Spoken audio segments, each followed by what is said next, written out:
How are you doing today, tonight, this evening? Generally pretty well. Yeah. Cold. Yeah. Well, it's been alright all day, and all of a sudden it's just gone a bit. Bit chilly. Chilly, yeah. Is the season. Yeah. So. Don't know. I keep on expecting summer to happen just straight away.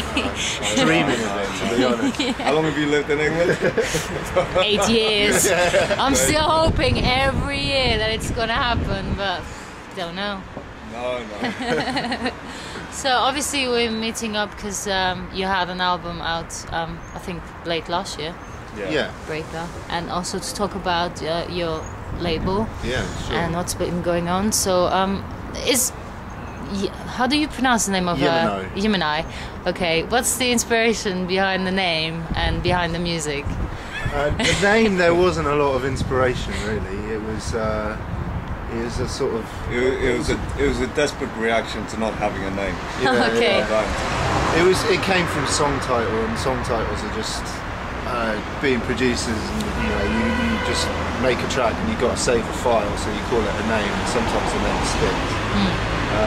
And then we didn't have a name, so we just stole one of the song title names. Yeah. So it doesn't mean anything. I don't know where it came from. It came from you. It's all. To be honest. The power of editing. To be perfectly honest, the less it means, the happier we are. Same with the company name as well. It doesn't mean anything. Yeah. Anyone who's listening, or hearing the name being told, they can read into it anyway, any which way they want. But ideally, the less it needs to happen. Yeah. So how have you guys been doing music together for a long time? A long time. Since we were little pups. Oh wow! Okay. Well, we're schoolboy friends. Has the music always been the same, or has it changed and evolved? Yeah, we started as a sort of, I suppose, a covers rock band, grunge band generally. And then. Wow, you mellowed down a lot. Well, we were very angry teenagers. And, that was just too tiring, I suppose, being that angry all the time. But the thing is, we weren't actually that angry. We were just pissed off teenagers, and what do you want?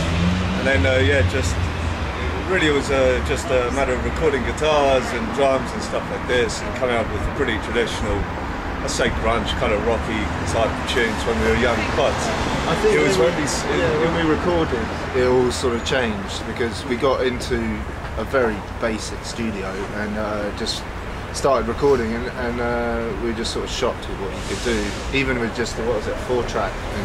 Most rudimentary effects, the most wonderful effect on the simple recordings that we'd had, and just basic things like if you record a guitar line and you reverse it and throw a little reverb on it and everything, the track or what you recorded changes so drastically.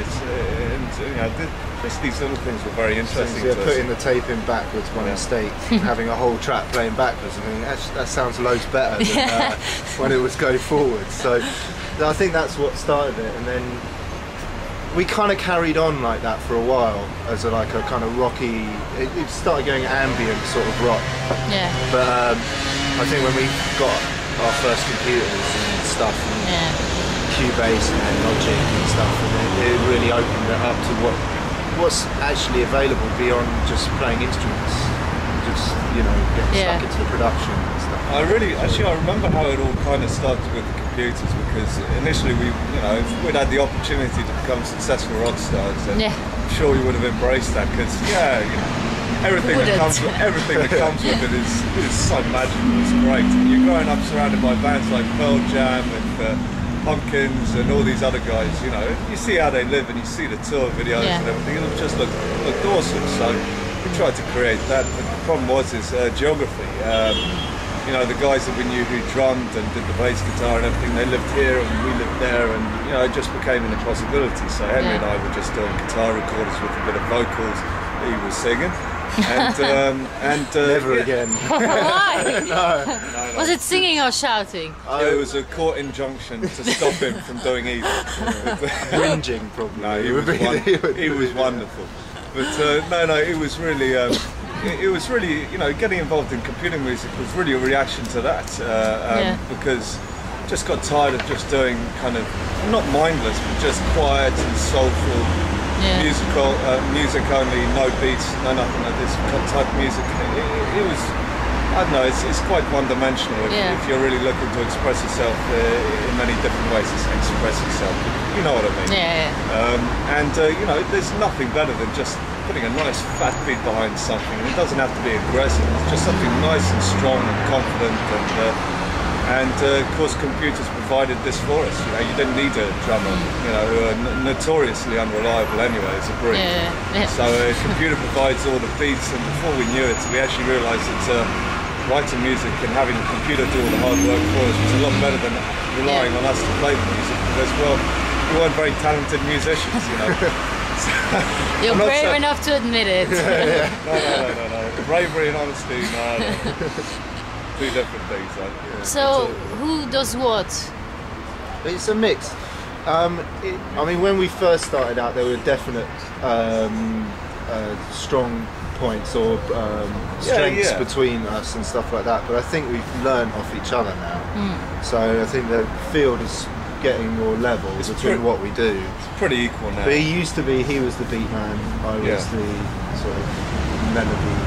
Well, kind of from a technical point of view, But ultimately, it really started up because Henry here, he actually was qualified as a sound engineer and everything. So when we got our equipment and everything like this, I had absolutely no idea what I was doing. So he spent the first part of our kind of computer music career, basically tutoring me through the fundamental basics of programming, production, and sequencing. And even now, I'll give him a call and say, look, I'm at the studio. I have no idea how the hell it is that you did that thing the other day. Can you just run me through it? Oh, you know, so fourth time or something. He's very patient because I can tell. But the problem is I don't listen and I don't write stuff down either. So I think it's just because I'm not very bright. Things don't sink in. So. But yeah, over the years, you know, I've caught up, I've learned things, and he's picked up things I've needed. So yeah, I think we're on a pretty even plane at the moment. You know, so yeah, it's now a mixture of everything really. Basically, it all starts out with making a rough track. You know, it's the kind of thing that you do in 5 or 6 hours. And if he's done a couple of tracks, you know, which basic beats, basic sense, I'll then have a listen. If I like it, then I'll work on that, and vice versa. You know, if I do something basic, he'll then do something that I think is incredibly special. And I suppose it's a bit of table tennis. You know, he hits it to me, and vice versa. You know, it works well. So the last album I thought was very loungy, very chilled. But there was a lot going on at the same time. Not everyone said that, but No, I find like there was you added a lot of sound effects that you wouldn't necessarily think of, made it kind of added a different dimension, I thought, in my opinion. But you know, whilst I was listening to it, I was picturing myself on a beach enjoying a nice cocktail. You know, if only it was made that way, then. But usually, you know, you kind of make it the way you wish, you could have been. True. So, was that what you wanted, or is it something relaxed? It was quite a conscious decision. The last album. I mean, it definitely evolved from what we originally started. Actually, I'm totally wrong. It ended up to being totally different from what we originally started. But the basis behind it, what we wanted to do is we started out wanting to write with an MC that we'd worked with in the past on another EP. And on was it the Doe EP? On the Doe EP that we did. And we started that and got about a year and a half down the line with that, and eventually it didn't work out. So we're left with quite a lot of tracks that were based around a vocal that was no longer there for various reasons. But I'm gonna go into that. So it had to shift then, and it became a bit more instrumental. But I think ideally we set out to make, the idea behind it was just simplicity, just to make something simple. I've got to also point out here is that we received a little bit of flack from a few reviewers and this and that, because we hadn't created anything that was openly perceived as being deeply original and special and breaking the boundaries of electronica. I've got to be perfectly honest, that was never our objective. You know, I don't really understand what, you know, why it is that that's such a bad thing. To be perfectly honest, there's not a huge amount of money in music anymore. So when you're producing music, it's really a question of what do you want to do, what's satisfying your urges, how do you, quench your own, and it changes, you know, like, I mean, I think we got a couple of people, there's one guy who's really into our old stuff, and he really didn't like the new album. I think that's inevitable, really, you know. It happens. But I think that's, well, no, I kind of take it in the right way, because a lot of times it's very easy, or it seems a lot of bands reproduce the same thing, just rearranged or reproduced. So it's quite nice to, I think, set out the same album over and over again. Yeah, exactly. It's a lot easier to do it like that, I've got to be honest. It's so easy.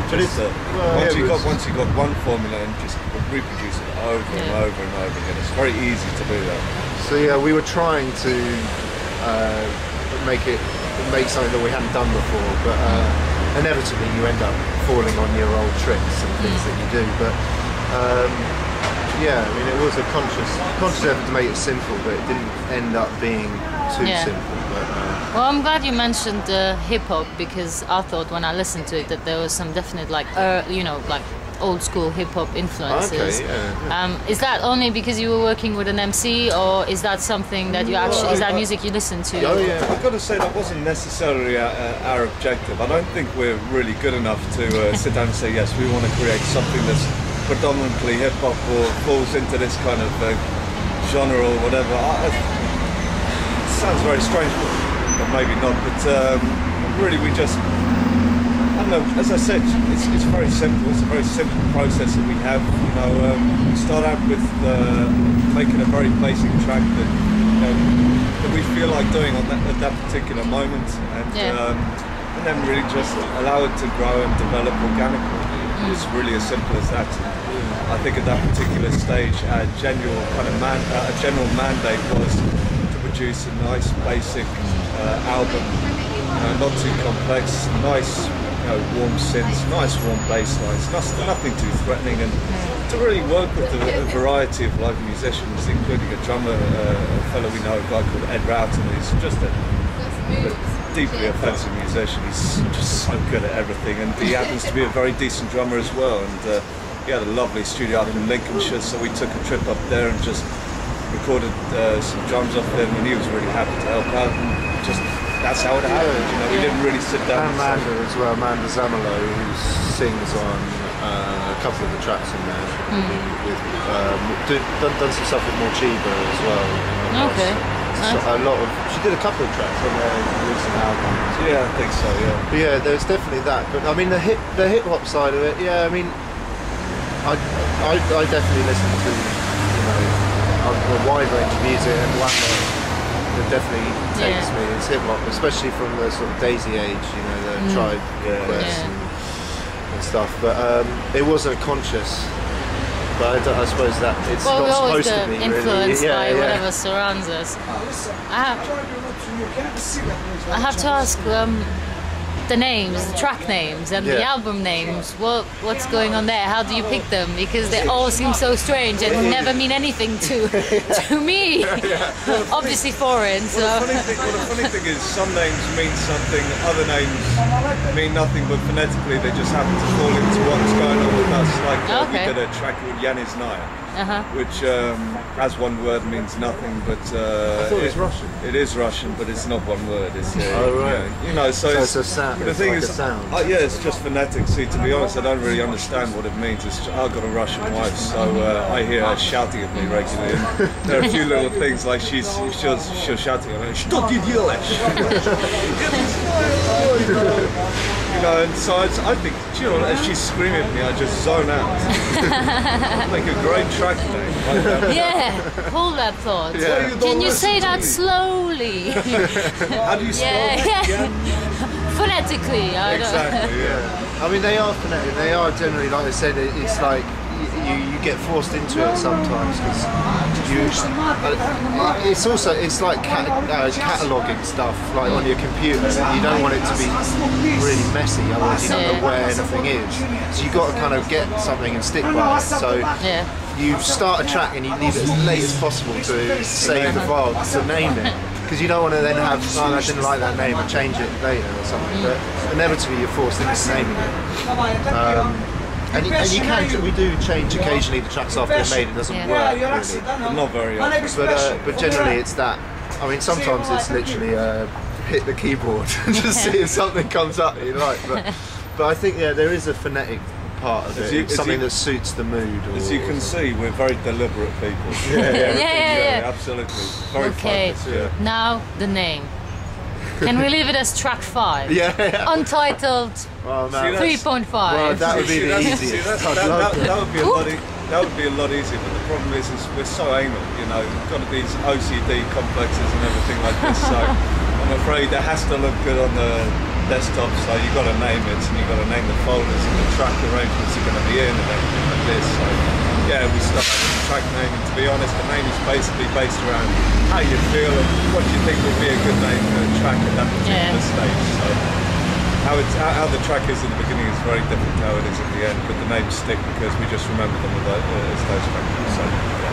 So you also, because you have your own label, obviously, do you have any other projects that are completely separate to Yimino? Yeah, well, as in what artists on our label or ourselves as producers?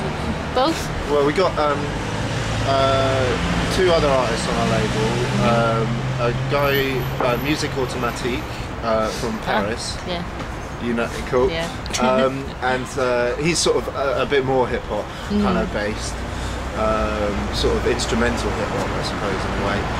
And another guy, Alan Stark, who is, I mean, a lot of people classify him as sort of techie house, but I mean, he's pretty crazy. I mean, some of the stuff he sings out is just bonkers. But I mean, we're really over the moon with those guys.